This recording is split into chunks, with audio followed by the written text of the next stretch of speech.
when more politicians and politicos and hangers-on and lobbyists and business types find out they can profit off direct corruption, which in some ways is quote-unquote easier than going out and earning an honest buck, well, they do more and more of it. Now, back in the 50s, what I showed you there was the swamp monster from that movie, The Creature from the Black Lagoon.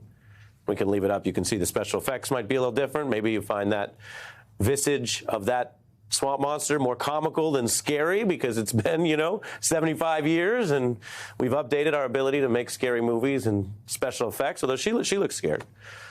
The analogy, though, is how this kind of swampy corruption should be scary to all of us. And there's long been concerns about abuse of power.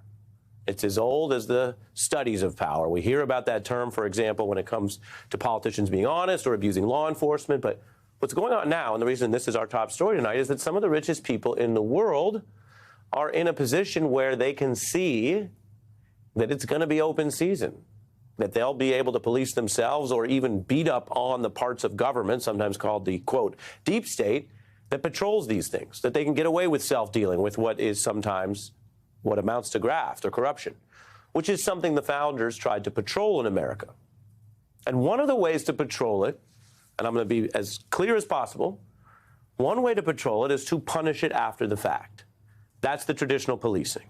So when John McCain talked about members of Congress going to prison, and by the way, if a member of Congress, under the fair order of the rule of law and a fair process and a fair jury, is convicted of corruption or self-dealing, stealing your money, abusing your power and the vote you gave them, absolutely they should go to prison. I don't care what party they're in. But that is an after-the-fact effort.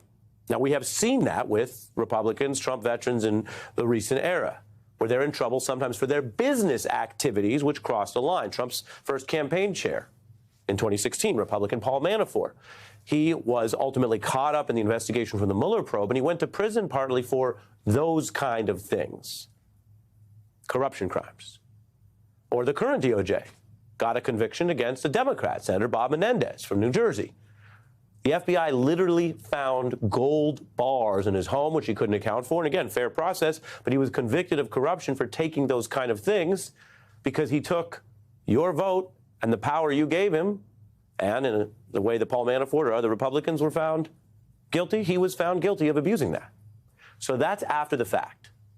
Now I'm going to go to step 2, which is you don't always have to sit around and wait for bad stuff to happen. There can be rules to prevent that kind of graft in the first place. So when you hear sometimes these things, these statements or headlines about ethics rules, which frankly sounds a little vague or boring, or you hear about transparency, which is a word that often is misused because we've seen a lot of people who want to do financial and political crime talk about transparency, but the actual honest transparency means that people are empowered through requirements, information, disclosure, and a free and open and fair press that can check in on these things, that through all that process, you find out what your government's up to. Or there are the limits on campaign money. You've probably heard about that. We've had debates over campaign finances for many decades. The Supreme Court over time has recently basically weakened those rules. But all of that tries to prevent this kind of graft before it starts. That's why it matters tonight that the Trump team is planning to further dilute ethics protections. So before we get bogged down in the dry language of that, the reason why I'm showing you the swamp creature, showing you John McCain, reminding you the larger history is those ethics protections are not only good for the country to have an honest government, they're also probably good for those people who don't want to end up like Democrat Menendez or Republican Manafort. Because if we can stop this stuff before it starts, we don't have the financial or corruption crime to begin with. The Trump team, though, is taking a very different tack. They want to make it easier to do self-dealing. They blatantly admit they want to take money from foreign powers, from people who are doing the government business, but also might be doing business on behalf of themselves. And they're giving more power to billionaires who have ongoing interests that cut against or conflict with the general public and taxpayers. Everything I've just said to you is documented. I'm going to show you a little more detail. And everything I've just said to you is nonpartisan, because whether it's Menendez or a Trump campaign chair Manafort, whether it's Elon Musk, a billionaire associated with the right, or some other billionaire Soros associated with the left, if these people are inside government or have their allies inside government doing things for them instead of you, Well, that's a violation of the whole point of having a public government and a democracy that represents you.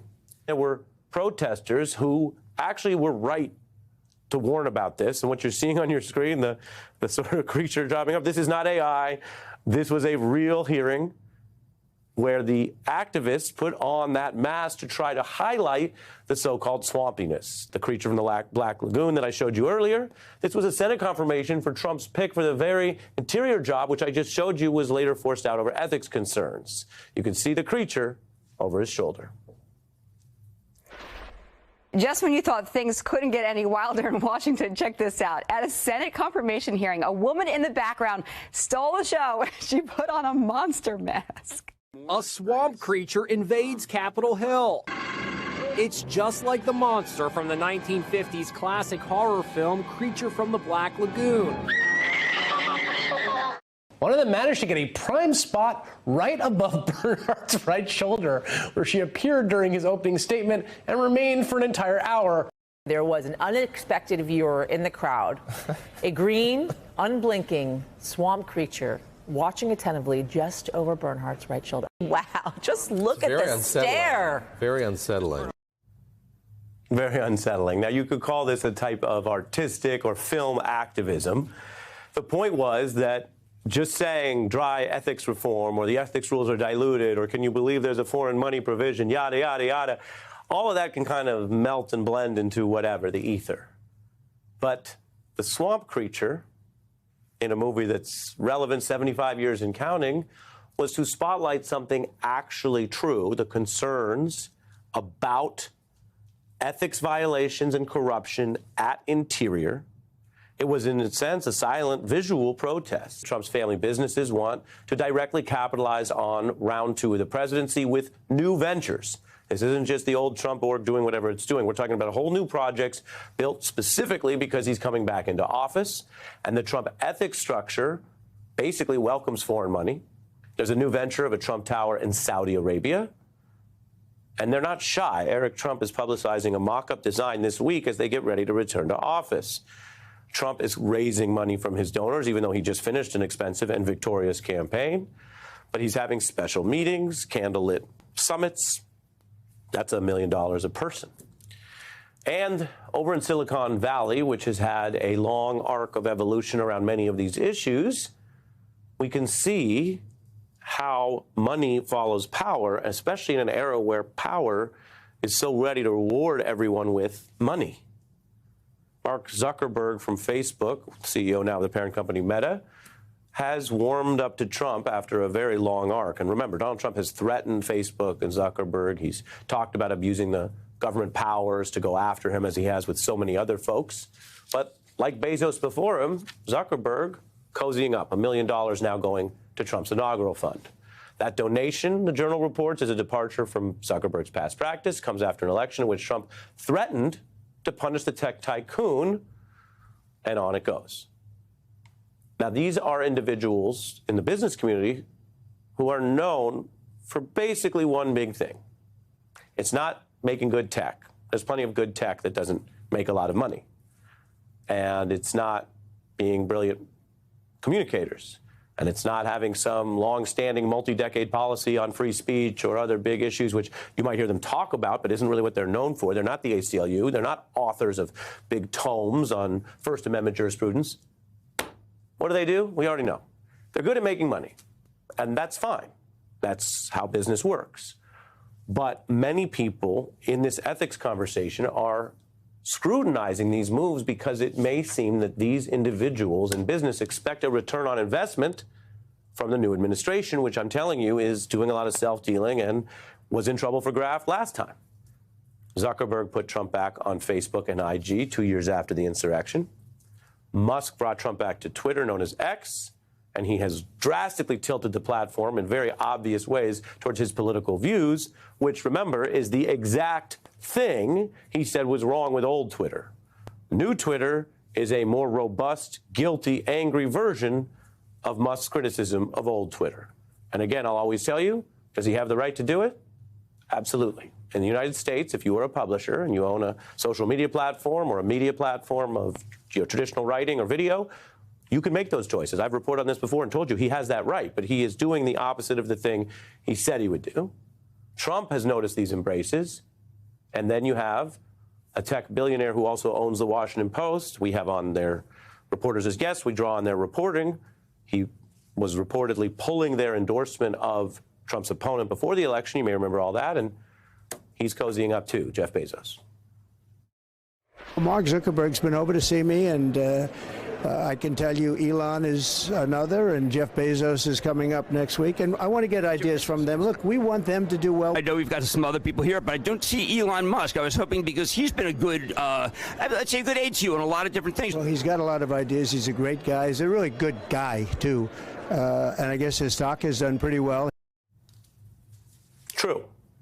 And the reference there, again, what we're seeing in a kind of a very blatant way is the understanding that the business plan and the political plan are one for the people rich enough to benefit this way. Musk has doubled his wealth since Election Day.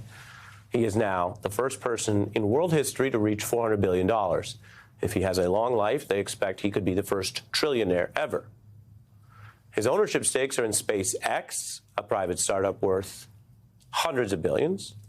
That valuation is directly tied to the company's products, and it does succeed at its products. We're not taking anything away from that, but those products are tied to use by some of the largest governments in the world. It is in business with government contracts to the tune of billions. Investors don't look at this as a conflict of interest. They look at it as an inside track. An advisory group for the current incoming administration is named literally after one of Musk's companies. So they have this government advisory group. It could be called the Tesla Group. It happens to be called the Doge Group, which is his Bitcoin. Bloomberg reports that Trump will streamline the rollout of self-driving cars and eliminate tax credits for electric vehicles that help Tesla. Trump also is staffing his administration with other billionaires. He is not the first administration, to be clear, to draw on the super wealthy or connected, but this seems to be more than just a few. 10 billionaires are now in cabinet-level positions. This is a long ways from Donald Trump's claim to go after the elites and the super rich, to look out for you and drain the swamp.